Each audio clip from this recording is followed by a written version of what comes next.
Falando dessa situação, né, de morar nos Estados Unidos aí e viver, né, num país de primeiro mundo, tentar prosperar, eu acho que o problema do brasileiro é, não é nem ganhar pouco dinheiro, e sim trabalhar muito por esse pouco dinheiro.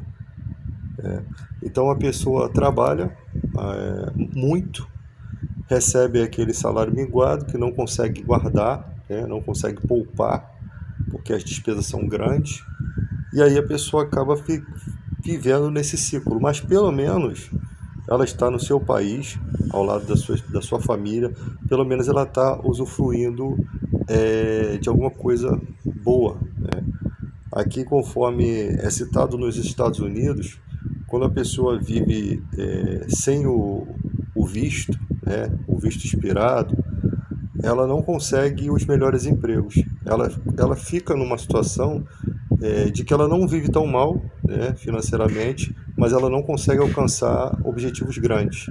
Ela fica nos subempregos, igualzinho no Brasil. Só que a diferença é que lá está longe da família, os parentes envelhecem, isso é uma realidade aí do vídeo, e morrem, né?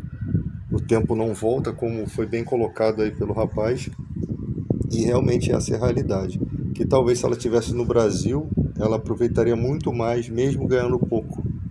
Porque a gente não precisa de muita coisa para viver, porque as pessoas se preocupam muito com a questão de status. Qualquer pessoa pode, no final de semana, que está de folga, ir numa praia, ir num shopping, se divertir, ser feliz, né? Qualquer pessoa consegue. O problema é que as pessoas não têm não se conformam, né? Se elas têm um bom carro, elas querem o melhor carro. Elas nunca se alegram com as coisas que têm, né? Isso é um mal terrível, porque é lógico que é sempre bom você ter o melhor. Só que às vezes o esforço que você vai fazer para ter o melhor, você perde muito tempo de vida.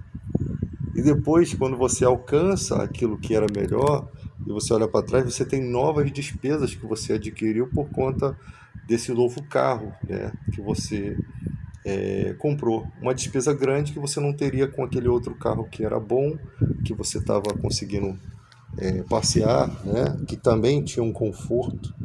Então essa busca, né, por um status, né, tem gente que tem alegria nisso, de prosperar e tal, e consegue seguir sem perder as coisas boas da vida, né? Ela consegue viver a família, e tem gente não, que só vive no desespero, né? Ela compra um bem, né, a todo momento tem que trabalhar para poder pagar aquele bem, né, que ela adquiriu, com um medo terrível de assalto, às vezes não faz o seguro de um carro. Já aconteceu de pessoas comprar o carro hoje e amanhã ser assaltado, ou até no mesmo dia, uma moto, um carro. No Rio de Janeiro, por exemplo, é muito difícil você ter as coisas novas. Às vezes, vou comprar uma PCX. Cara, às vezes é melhor você ter uma coisa um pouquinho mais velha do que você ter uma coisa nova que você sabe que vai atrair o bandido. Entende? Então, a gente vive numa situação de que a gente está em constante fuga. Se a pessoa se conformasse, né, não teria aquela vergonha de você andar numa moto um pouquinho mais velha. Pelo contrário, a gente não tem que ter vergonha.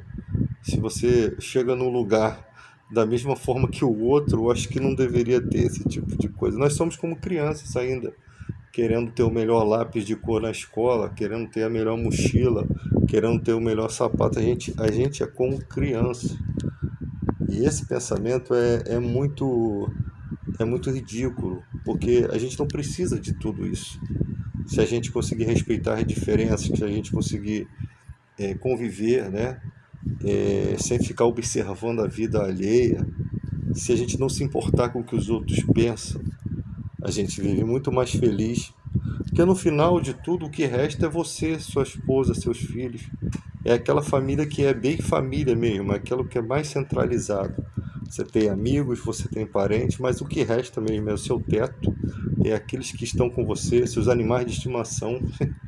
É o que resta, é para eles que você tem que viver, é por eles, né? É eles que têm que ter a maior importância na sua vida. Então abrir mão disso é você abrir mão da sua felicidade, né? Então busque sempre empregos em que você trabalhe menos, mesmo que você ganhe pouco, e dali você procura uns, dali, a partir dali você pode procurar um que pague um pouco melhor, mas que também tenha uma condição de você descansar, de você ter prazer. Porque que adianta? Se uma pessoa está num trabalho que trabalha de segunda a sábado, ganha R$ 1.400, ela não pode ter dívida.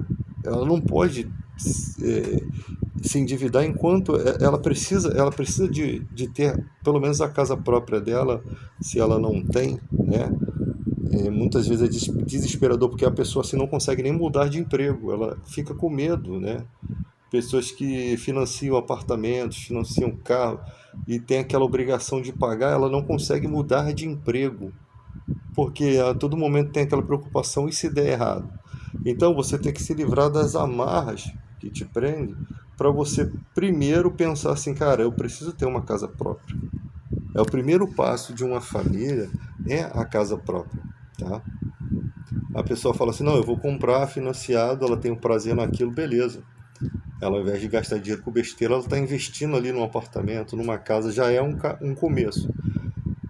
Mas eu acho que primeiro ela tem que estabilizar um emprego e ter uma segurança naquele emprego, algum tempo de casa, né? Para que se acontecer alguma coisa, ela ter como mudar de emprego e não ter dívidas que a ponto de que você sai do emprego, você tem que pegar o dinheiro da tua indenização e pagar dívidas, né?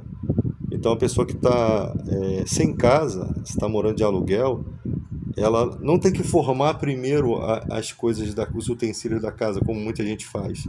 Se endivida com uma enorme televisão, compra uma televisão mais simples. Se endivida com moto, com carro. Não, a sua prioridade tem que ser o seu teto. Então, ou você dá uma entrada num apartamento quando você estiver no emprego já com um tempo de casa e tal, e aquele FGTS vai servir como uma forma de segurança para que você continue pagando as prestações,